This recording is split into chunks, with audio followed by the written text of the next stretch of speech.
Welcome back to my channel. My name is Jocelyn, and for today's topic, I'm going to discuss the latest update regarding the proof of vaccination being accepted in the Philippines. All foreign nationals must be fully vaccinated before traveling to Philippines. This means all foreign tourists, former Filipino citizens, foreign spouse, foreign child 18 and above must be fully vaccinated, and foreign child 12 to 17 must follow on vaccination for quarantine purposes, and foreign child below 12 must follow parents' vaccination status. No vaccination, no entry. Filipinos and dual citizens can enter Philippines unvaccinated but must quarantine in an accredited hotel for 5 days and test on the 5th day of arrival. First, we are going to define who are fully vaccinated, the vaccines accepted, also the proof of vaccination you are required to present, and the countries included in the Reciprocity Agreement regarding the acceptance of national or digital certificate. There are updated guidelines regarding the proof of vaccination being accepted, and there are more countries being added in the Reciprocity Agreement as well. There are now more acceptable national digital proof of vaccination being accepted in the Philippines. Also, the proof of vaccination is not only for entry but also for domestic travel, such as interzonal or intrazonal movement. Here are the new list of countries. Here are the latest countries included under the Reciprocity Agreement, which means that the vaccine certificates from these countries are acceptable in the Philippines and can be used as proof of vaccination for purposes of entry requirements. You will not be required to quarantine if your proof of vaccination are from these countries. These are only one of the acceptable proofs of vaccination under the third option. In addition, you must also undergo facility-based quarantine until the release of your negative RT-PCR test on the 5th day, and you will also be required to home quarantine until the 14th day of your arrival. The local government units of destination and the Barangay Health Emergency Response will be tasked to monitor those arriving passengers for home quarantine purposes. For unvaccinated minor Filipino nationals below 12 years of age, you shall follow the quarantine protocols of your parent or guardian. For minors 12 to 17 years of age, you shall follow your vaccination status for purposes of quarantine protocols.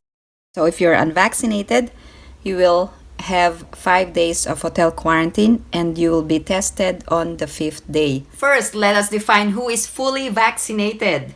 Is booster shot required? Who is considered fully vaccinated? You will be considered fully vaccinated more than or equal to 2 weeks after having received the second dose in a 2-dose series, or more than or equal to 2 weeks after having received a single-dose vaccine. Booster shot is not required and there is no rule for mixed vaccine.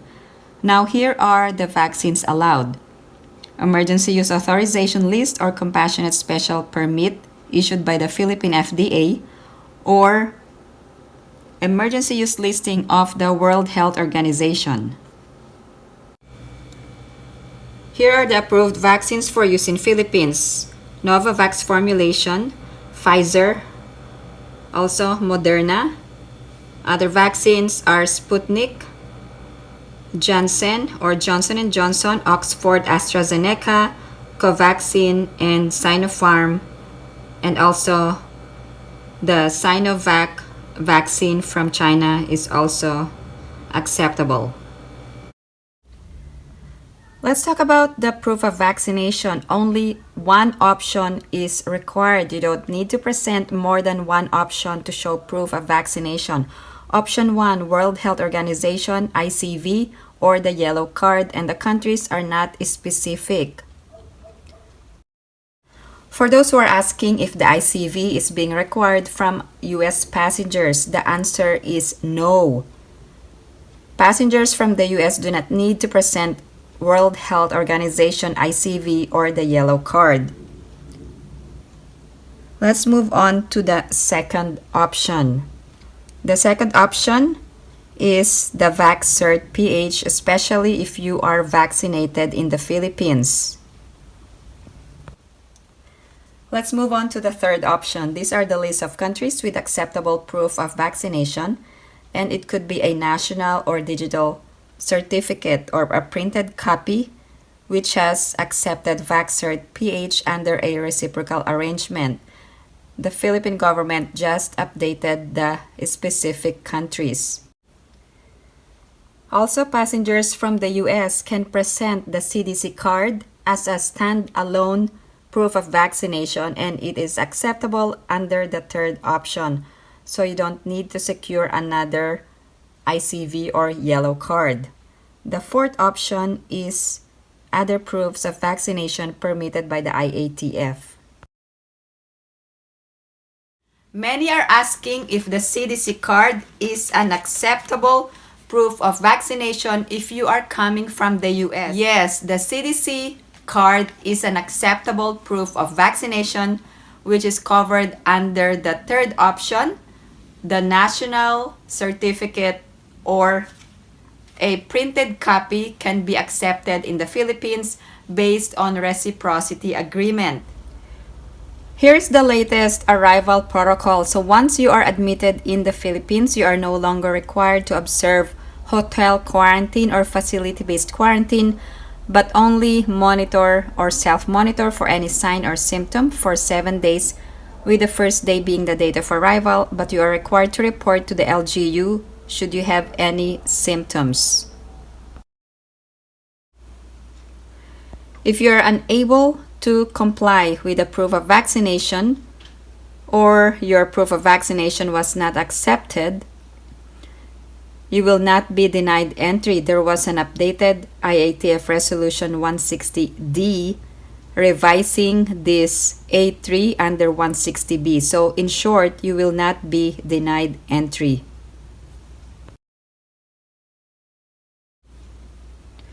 If your proof of vaccination is not acceptable, you will have to undergo facility-based quarantine for 5 days, and then the testing will be on the 5th day.